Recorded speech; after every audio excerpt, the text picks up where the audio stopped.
சொல்றதுக்கு வார்த்தையே இல்லை, அவ்வளவுதான். வேற ஒண்ணுமே இல்லை. ஓகே. பிரஜின் அவர்கள் உள்ள வந்து சாண்ட்ரா அவர்கள் உங்களை பத்தி பேசின எல்லாத்துக்கும் மன்னிப்பு கேட்டிருப்பாரு. ஆமாங்க, கேட்டேன். பார்த்தோம். மன்னிச்சிட்டீங்களா? ஏங்க நான் சாண்ட்ராவே மன்னிச்சிட்டேங்க. அவங்க சாரி கேட்டோன்னு மன்னிச்சிட்டேன். இப்போ எல்லாரும் வெளியில வந்து அவங்க சாரி கேட்கலன்னு சொல்லும்போது எனக்கு ஆச்சரியமா இருக்குது. ஃபர்ஸ்ட் விஜய் சேதுபதி சார் முன்னாடி அவங்க தான் சொன்னாங்க.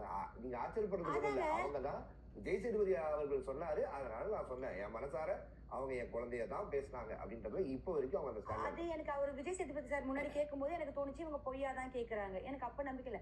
ஆனா பிரேக்ல மறுபடியும் வந்துட்டு கனி எனக்கு புரிஞ்சிச்சு, இப்பதான் சாரின்னு ஒரு வார்த்தை சொன்னாங்க. அப்ப நான் நம்பிட்டேன். ஆமாங்க, சொல்லிட்டாங்க, எனக்கு புரியுது, சாரி நான் தப்பா புரிஞ்சுக்கிட்டேன். அப்ப நான் நம்பிட்டேன், ஐயோ உண்மையாதான் சொல்லியிருக்காங்க அப்படின்னு சொல்லிட்டு அப்ப நான் நம்பிட்டேன்.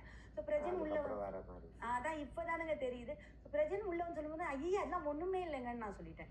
எனக்கு அவங்க கேம்ல பண்ற விஷயங்கள் மத்தது, இந்த பிக் பாஸ் வீட்டை இப்படி கொஞ்ச நாள் அடக்கி வச்சிருந்தா அதெல்லாம் எனக்கு அவங்க மேல போவோம். அவங்க என்கிட்ட பேசுனதுல எனக்கு அவ்வளவு பெரிய போகும்போது உண்மையாலுதான் அது மட்டும் உண்மை நம்புங்க. எங்க நான் கிளம்பும் போதா இல்லைங்க, அது நான் எனக்கு சத்தியமா நான் ஒத்துக்கவே மாட்டேன்.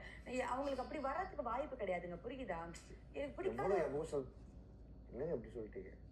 எனக்கு ரொம்ப ஆச்சரியமா இருக்குங்க. அவங்க அது இன்னும் பார்க்கல, ஒருவேளை அழுதுருந்தாங்கன்னா வெளியில போறவங்க ரெண்டு பேரும் சிரிச்சுக்கிட்டு இருக்கீங்க, திருப்பி பார்த்தா இப்படி பண்றீங்க, வாட் இஸ் திஸ் அப்படின்ற மாதிரி தான் நான் இன்னும் நிஜமா சொல்றேன், நான் பார்க்கல, ஒருவேளை அழுதுருந்தாங்கன்னா அது உண்மையா இருக்காதுன்னு எனக்கு மனசார தோணி. அவங்க வீட்டை விட்டு போகலன்ற ஆனந்த கட்டி நீங்க தப்பா நினைச்சுக்கிட்டீங்க இருக்கலாங்க. ஒருவேளை அவங்க நானும் சொல்லலைங்க.